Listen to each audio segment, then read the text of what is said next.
Que a paz e uma bênção divina acompanhem o dia de todos que nos ouvem. Hoje a gente vai mergulhar num cenário que, nossa, parece cena de filme, sabe? Com certeza. É de uma intensidade absurda. Sim, imagina o tribunal de mais alta instância do mundo daquela época.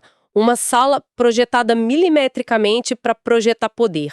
E a gente vai usar como base a exploração incrível do capítulo 17 do livro A Cruz do Rei, escrito pelo Timothy Keller. O capítulo se chama O Fim. Um título super apropriado. Porque o que o Keller disseca aí não é só uma linha do tempo histórica, né? É como a engrenagem do poder humano simplesmente perde o controle. O julgamento mais famoso da história vira do avesso e revela uma orquestração cósmica muito maior. Exatamente. E a nossa missão hoje não é só recontar a história que muita gente já escutou. Certo, vamos desvendar isso. Vamos. A gente quer olhar para os paradoxos, para as entrelinhas. O réu, que é Jesus, passa um tempão calado diante do sinédrio de madrugada. E esse silêncio, taticamente falando, dá um nó na acusação. Ah, o silêncio de quem se recusa a jogar o joguinho do tribunal é enlouquecedor para quem tá com a caneta na mão, né? Nossa, é muito. A frustração do sumo sacerdote chega num nível que ele faz a pergunta mais perigosa de todas. Ele pergunta na lata se Jesus é o Cristo, o Filho de Deus. E o mais interessante é que, ao longo dos anos, Jesus sempre respondia perguntas armadilha com parábolas ou devolvia com outra pergunta. Sim. Mas ali, no limite, ele responde com uma clareza cortante. Ele manda um "eu sou" que ressoa até hoje. E não para por aí. Ele puxa umas referências pesadíssimas das escrituras hebraicas. Ele cita o livro de Daniel e o Salmo 110, falando do Filho do Homem vindo com as nuvens do céu. E quando eu li isso, a minha primeira reação foi... é uma metáfora poética, né? Mas na verdade é uma audácia inconcebível. Porque nuvens do céu ali não é previsão do tempo. De jeito nenhum. É a Shekinah. Isso, a glória manifesta da presença de Deus, certo? E precisamente, ao invocar na Shekinah, Jesus está demolindo a autoridade daqueles juízes. Ele está afirmando na cara deles que o juiz supremo do universo é ele. Caramba! E a reação do sumo sacerdote de rasgar as roupas não é um chilique emocional, é um protocolo jurídico de ultraje por blasfêmia. Ali, o tribunal colapsa e vira um linchamento. E isso redefine tudo. O juiz do universo deixou o mundo julgar ele, e aí a situação vai parar na mão do Pilatos e a gente vê aquela ironia esmagadora da troca por Barrabás. Um assassino real solto no lugar de um inocente absoluto. É a substituição escancarada ali nas ruas de Jerusalém, né? É o motor de toda a narrativa daqui para frente. E essa injustiça toda culmina lá no Gólgota.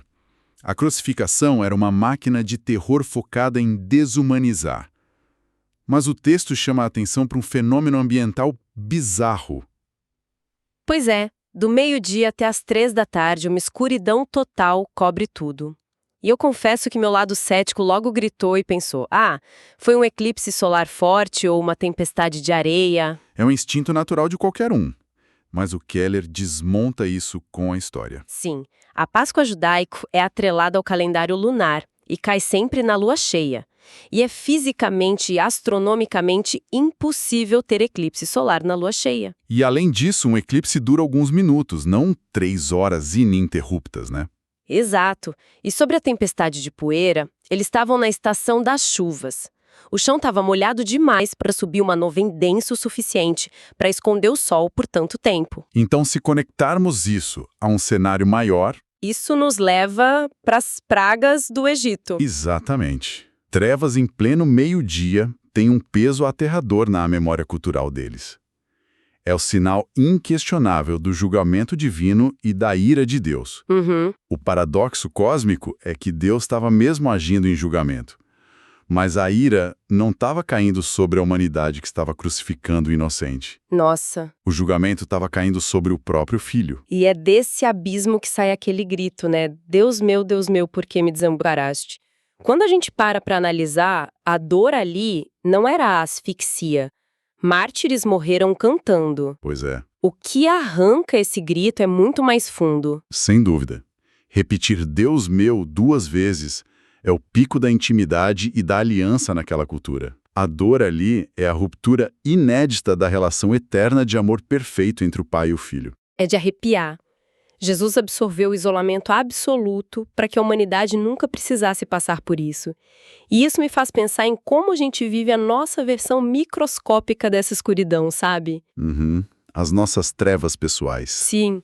E tem aquela analogia histórica que o autor traz sobre a expedição do Shackleton, em 1914. A do navio Endurance preso no gelo da Antártica. Essa mesma. O teste final de sanidade para aquela tripulação não foi o frio de rachar. Foi a noite polar, meses sem ver um único raio de sol. Os diários deles são assustadores.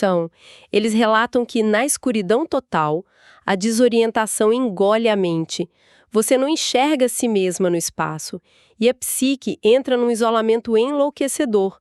É a desintegração do ser. E o paralelo do Keller com a escuridão espiritual é genial, porque na Bíblia o sol é a grande metáfora para Deus, fonte de luz, de verdade e de vida. Uhum. E quando a gente tira Deus desse centro existencial, a gente entra na nossa própria noite polar, né? Exato. E para não colapsar, a gente acaba colocando um sol falso no lugar.